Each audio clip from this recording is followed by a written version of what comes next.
ආයුබෝවන්.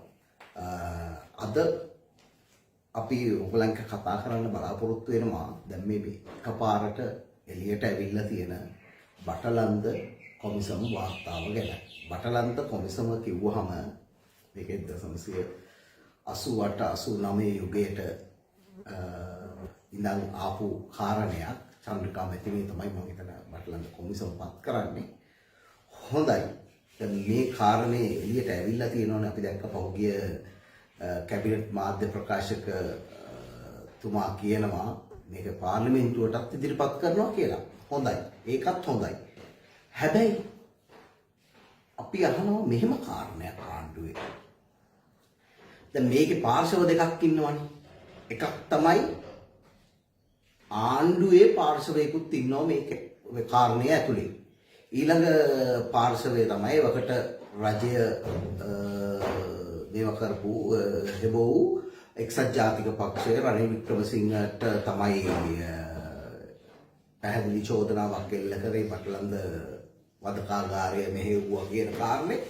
හරි අපිට ගැටලුවක් නෑ. ওই පාර්ශව දෙකම මේකට මේව වුණාට සම්බන්ධ වුණාට. නමුත් මේකේ තියෙනවා පැහැදිලි ගැටලුවක්. මේ කාරණේ ගැන කතා කරන්නේ මේ එක කෑල්ලක් අල්ලගෙන විතරයි මේ සියලුම දෙනා. එතකොට අපි අහනවා 88 89 කාලෙදී ඝාතනය වුණේ මිනිස්සු බටලන්ද වදකාගාරය ඇතුලේ විතරද? තේවිස් ගුරුගේල, විජය කුමාරතුංගල කවුද ඝාතනය කරේ? ඒ මිනිස්සුන්ගේ ජීවිතවලට වග කියන්නේ කවුද? ඒවට කොමිසම් පත් වුණාද? ඒව මේ කොමිසම් වාර්තාව ඇතුලේ තියනවාද? අපි දන්නවා දකුණු පළාතේ මිනිස්සුන් ලයිට් කණු වල ගැට ගහලා මිනිස්සුන්ගේ කරවල් වල බෝඩ් එල්ල නිරුවත් කරලා වෙඩි තියලා මරලා දාලා තිබ්බා.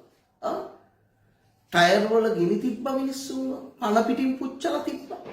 ඉතින් මේ මිනිස්සුන්ගේ ජීවිතවලට මොන කොමිසමේද කරුණු ඇතුළත් වෙලා තියෙන්නේ? ඒ මිනිස්සුන්ගේ ජීවිතවලට කවුද වග කියන්නේ? ඒවා උදකලා මරණද?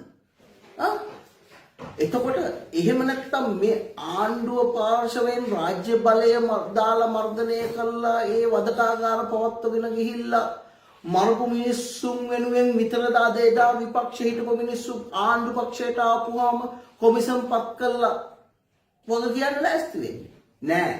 අපි කියනවා මේ සියලු දෙනාම මිනිමරු. මේ සියලු දෙනාම මිනිමරු.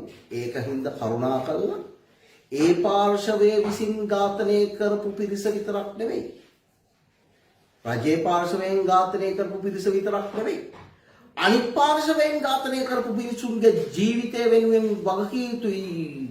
මේ සම්බන්ධයෙන් කරුණු කාරණා එලි කරනවා නම් හොයනවා.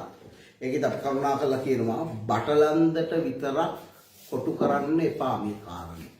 මේ කාරණේ එවකට මියගිය සියලුම පොදු ජනතාව වෙනුවෙන් විවෘත විය යුතුයි. ඔවුන් වෙනුවෙන් යුක්තිය ඉෂ්ට විය යුතුයි. අපි පොදු ජන අයිතීන් සුරැකීමේ ජාතික ව්‍යාපාරයේ විදිහට මේ වෙනුවෙන් අපි බලාගෙන ඉන්නවා කොහොමද ඔය කොමිසම් වාර්තාව එළියට දාන්න ආණ්ඩුව.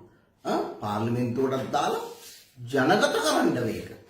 එතකොට අපි කියන්නම් මේකට අයිති වෙලා තියෙන්නේ කොපමණ සුළු පිරිසක්ද? අපි දන්නවා 60000කට අධික පිරිසක් ඒ අවකට ඝාතනය වෙලා තියෙනවා.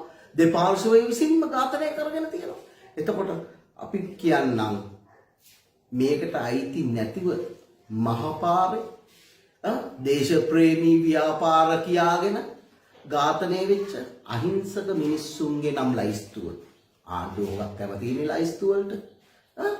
එතකොට අපි කියන්නම් ඒ ලයිස්තුව අන්න ඒකට වග කියන්න ලෑස්ති වෙලා ඉන්න කියලා අපි ওই කාටත් මතක් කරලා ඉන්නවා.